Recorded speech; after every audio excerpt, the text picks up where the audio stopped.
우리가 이제 최전선에서 손목을 써가 해병대와 똑같은 역할을 수행을 해야 됩니다. 진짜. 구독, 좋아요 눌러. 안녕하세요, 호랑마코입니다. 안녕하세요, 마기엠입니다. 지금 아주 핫한 드라마 이상한 변호사 눈병 우영우. 우리 직업이 뭡니까? 특수교사입니다. 장애 학생들 교육을 하는 직업이다 보니까 여러 자폐 학생들을 많이 봤을 거 아닙니까? 네네. 드라마에서 자폐 장애인을 얼마나 표현을 잘했는지 한번 분석하는 시간을 가져볼까 합니다. 첫 번째로 자폐가 뭐냐? 자폐성 장애를 하죠. 영어로 어티즘 스펙트럼. 왜 스펙트럼이 들어가냐? 진단 기준 있잖아요. DSM-5의 진단 기준을 모두 충족해도 자폐성 장애고 일부만 충족해도 자폐라 부를 수도 있죠. 네. 두 번째로 자폐가 어떤 특징이 있는가? DSM-5 그게 뭡니까? 정신장애 진단 통계 편람으로 여러 가지 정서행동 문제, 신경정신 질환들을 정신과 의사들이 진단을 내릴 때 기준이 되는 지침을 의미합니다. 이거의 진단 기준이 A번은 사회적 상호작용 또는 사회적 의사소통의 문제들을 통틀어서 설명하고, 쉽게 말해주세요. 사회적 상황에서 대인관계를 맺거나 의사소통하는 거. 예를 들면 우영우가 동그라미한테 나 너랑 있으면 안전해. 너 어차피 반에서 친구도 없잖아. 아 왜 따라오냐고. 너랑 있으면 내가 안전해. 너랑 있으면 내가 얻는 거 뭔데? 친구가 돼줄게. 너 친구 없잖아. 어? 어? 와. 이건 뭐예요? 그 상사 손해라 뭡니까 이러고 막 그 설명할 때 자, 손해는 어떻게 나뉘지? 변호사 생활을 그렇게 오래 하셨는데 손해가 어떻게 나뉘는지도 모르셨습니까? 몰라서 물어보는 게 아니고 가르치려고 물어보는 거예요. 사회적 상황에서는 그걸 네. 인식하고 이해하잖아. 네. 아, 저 상사분이 우리에게 설명을 해주려고 하는 거구나. 추가 설명하면 비유, 은유, 속담, 사자성어 이런 거를 몰라요. 이해하기 굉장히 힘들어하죠. 맞아. 아니 뭐 부자들은 철들면 안 된다는 법이라도 있나 봐요. 아니요, 그런 법은 없습니다. 아, 농담이었군요. 객관적인 사실만 가지고 얘기를 하려고 하니까 두 번째 항목이 비언어적 의사소통을 비정상적으로 사용한다. 예를 들면은 얼굴 표정, 뭐야? 왜 화가 났어? 몸짓, 손동작, 눈 맞춤. 그리고 자폐라 해서 눈 맞춤이 다 안 되는 건 아니고 자폐인데도 눈 맞춤이 되는 사람도 있고 네. 안 되는 사람도 있고 근데 맞습니다. 드라마에서는 현재 네. 이제 안 되는 상태. 상대방이 화가 났다, 기분 좋다 이런 표정을 읽는 게 좀 어려운 경우도 있습니다. 세 번째는 사회적 관계를 유지하고 이해하는데 어려움이 있습니다. 자폐 학생들이 상상놀이에 어려움을 보인다고 해요. 이게 뭐예요? 나 엄마야, 너 아빠해, 뭐 아니면은 너가 애기해 이런 식으로 역할놀이나 상상놀이. B 항목 같은 경우에는 제한적이고 반복적인 행동적인 활동 또는 상징적이고 반복적인 운동 활동을 하고 예를 들면 고래, 이 사건은 재미있습니다. 제가 좋아하는 고래 퀴즈 같아요. 얼마일까요? 모르겠어요. 고래를 왜 좋아하죠? 그리고 옷차림이랑 머리 스타일이 항상 똑같지 않습니까? 우영우가 김밥을 굉장히 좋아하잖아요. 아버지한테 햄이 맛이 없습니다. 김밥 속에 햄 바꾸셨습니까? 맛이 별로입니다. 동일성에 대한 이제 집착이 또 있다 보니까 동일성에 대한 집착이 뭡니까? 자기가 고수해온 걸 똑같이 유지해야 되는 거죠. 물건 정리를 할 때 네. 딱 그 자리에 있어야 돼. 약간만 방향이 바뀌어도 네. 난리 나는 거지. 우영우도 햄이 맛이 없습니다 하면서 버리지 않습니까? 그 다음 감각 자극에 대한 과잉 또는 과소 반응이 감각 자극이나 뭡니까? 청각, 시각, 후각, 미각. 오감, 육감. 드라마에서는 지하철에서 헤드폰을 항상 끼지 않습니까? 헤드폰을 끼면서 청각 자극을 자기가 스스로 조절을 하는 거죠. 그러니까 소리 자극에 예민하다. 카페에서의 데시벨이 50인가 60? 자폐 장애인들은 엄청 크게 들리는 거죠. 네. 크게 들리니까 귀를 막는 거야. 그죠. 실제로 자폐 학생들 보면 막 귀 막고 그런 애들 많거든.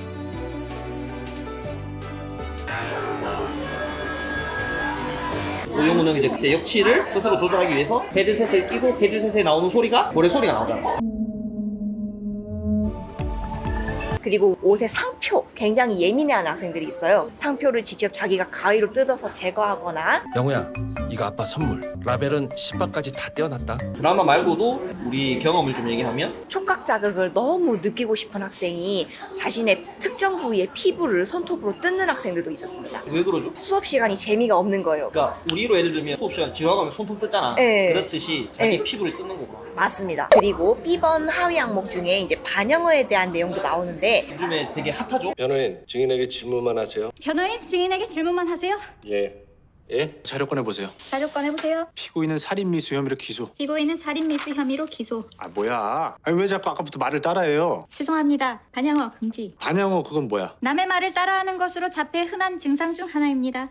하지 마 반향어. 하지마 반양어. 저는 이 드라마가 좋은 영향을 끼친다는 게 반영어라는 단어 자체를 대부분 몰라요. 드라마가 흥행을 하면서 반영어라는 말 자체가 좀 대중들에게 인식이 되고 아 저런 특성이 있구나 하고 보여준다는 것 자체가 좋은 영향을 끼친다고 생각을 합니다. 자료 꺼내보세요. 자료 꺼내보세요. 이게 즉각 반영어에 해당되는 건데 기능이 이제 쫙 있죠. 맞습니다. 기능을 봅시다. 네.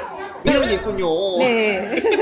자기 규제에 해당되는 쉽게 말하면 자신의 행동에 대해서 이야기하는 거죠. 내가 지금 해야 하는 행동. 직장 상사가 자료 꺼내라고 시켰으니까 자료 꺼내보세요. 나는 자료를 꺼내야 해. 자료 꺼내보세요. 내가 해야 하는 행동을 나타내는 것이죠. 군대로 따지면 복명복창이라고 있거든요.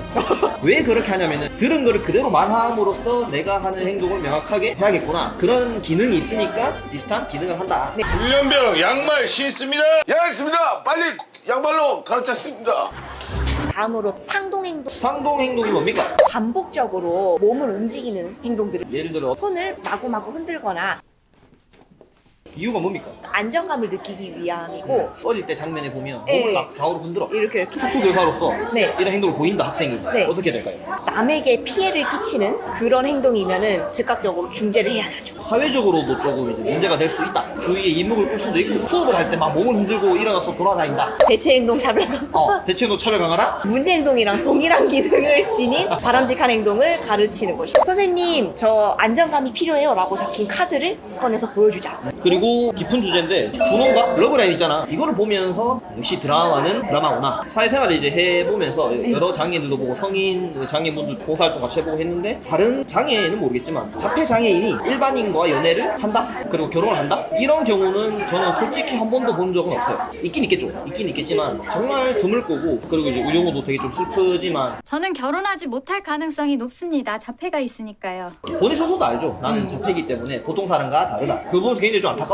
본인도 인지를 하고 있으니까 그렇게 생각할 수 있을 것 같아요. 자폐지만 변호사라는 전문사. 직업도 있고 네. 사회생활 이렇게 하니까 뭐 연애하고 결혼하고 할 수도 있겠구나 생각할 수도 있지만 현실적으로는 굉장히 좀 어렵다. 어떻게 내 개인적인 의견입니다. 물론 있을 수도 있어요. 쌤의 생각 어떻습니까? 그래도 어쨌거나 장애인들에게도 연애하고 사랑을 할 권리는 있다. 당연히 해야 되고 인간은 본성이고 네, 이렇게 자폐성 장애인들에게도 연애랑 결혼을 하기 위해서 적절한 사회적 기술을 교수하는 것도 중요하지 않나 하는 생각입니다. 열심히 하세요. 네, 저는 맞아요. 네 번째로 이 기사를 보고 충격받았어요. 충격. 어떻게 이런 생각을 너 우영우냐 어느 중3 학생이 슬픈 일함에 올린 사연 우영우를 장애 학생을 조롱하는 의미로 사용한다. 요즘 애들은 친구들에게 장애인이냐 아 장애 X야라는 표현을 많이 쓰는데 이제는 우영우냐 아 우영우 새끼 이렇게 부르더라. 우영우처럼 해봐라. 우영우는 똑똑한데 너는 왜 아니냐. 보면서 딱 느낀 게 진짜 장애 이해 교육이 중요하구나. 어떻게 할 겁니까? 제가 한 번 반을 순회하면서 장애인 교육을 시키니까 아이들이 경각심을 느끼고 집에 가서 부모님들한테 얘기를 한 거예요. 이제 앞으로 우리는 이러이러한 행동 하면 안 되겠다. 그 시간에 솔직히 애들 자습하고 밀린 학원 숙제하고 이래요, 솔직히 말해서. 그래서 쓸데없는 시간이라고 애들 생각하겠지. 내가 해봤자 무슨 소용이 있어, 이런 생각이었는데 그게 아닌 거예요. 애들이 집에 가서 얘기를 하고 조심해야겠다라고 스스로 느꼈다는 거는 생각보다 큰 영향력을 끼치는구나. 지금 딱 학생들 나이대가 이 교육 한 번 한다 해가지고 애들이 당장 변하진 않겠지만 지속적으로 꾸준히 하고 이게 잘못됐다 네. 계속 우리가 특수교사로서 네. 어른으로서 교사로서 이렇게 네. 계속 알려주고 교육을 하다 보면은 이게 잘못된 행동이구나 비난하고 비판하기보다는 모르고 한 행동이니까 이게 정말 잘못된 행동이고 네가 이런 행동과 말을 하면은 장애 학생이 기분 이렇게 나쁘다. 느끼기도 하고 뭐 부모님도 아픔을 느낀다. 우리가 이제 최전선에서 손봉을 써가 해병대에서 해병대 역할이 상륙입니다. 상륙 적진에 가가지고 제일 먼저 들어간 거야. 그런 역할을 우리가 해야 돼. 해병대와 똑같은 역할을 소속에서 해야 됩니다. 진짜.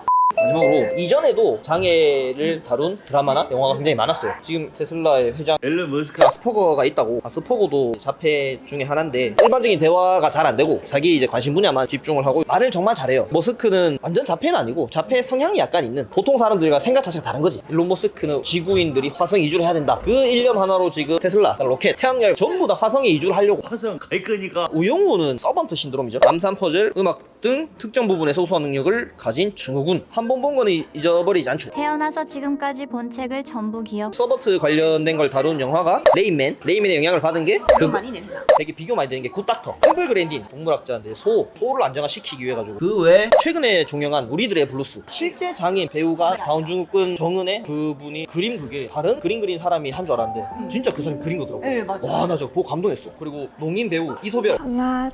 그것도 연기인 줄 알았거든요. 저렇게 예쁜 사람이 연기를 잘하는구나 했는데 실제 농인이었어. 너무 예뻐가지고 이제 호랑말크 유튜브에 한번 출연해. 자, 이렇게 간단하게 이상한 변호사 우영우에 관해서 네. 특수교사의 관점으로 자폐장애를 잘 녹여냈나 분석을 해봤는데, 우리가 아무리 장애 교육을 하고 막 해도 이런 영화나 드라마가 한번 히트해버리면 파급력이 어마어마하니까 그죠. 개인적으로는 특수교사의 한 사람으로서 내가 뭐라고 감사의 말씀을 네, 드립니다. 저도 그렇습니다. 드라마를 보는 것 자체가 장애 교육이 된다고 생각해요. 전 국민을 상대로 장애 교육을 한다 그렇게 네. 느껴요. 더 이상 장애가 뭐 특별하거나 배워봐야 되고 챙겨줘야 되고 그런 게 아니라 네. 정말 그냥 사회 구성원으로서, 그러니까 선진국은 실제로 그냥 한 사회 구성원이야. 네. 똑같이 동등하게 진짜. 대우받고 하니까 뭐 이런 드라마가 기여를 많이 하는 것 같으니 이런 게 많이 만들어져서 한데 오르져서 살아가는 그런 세상이 왔으면 좋겠습니다. 안녕. 안녕.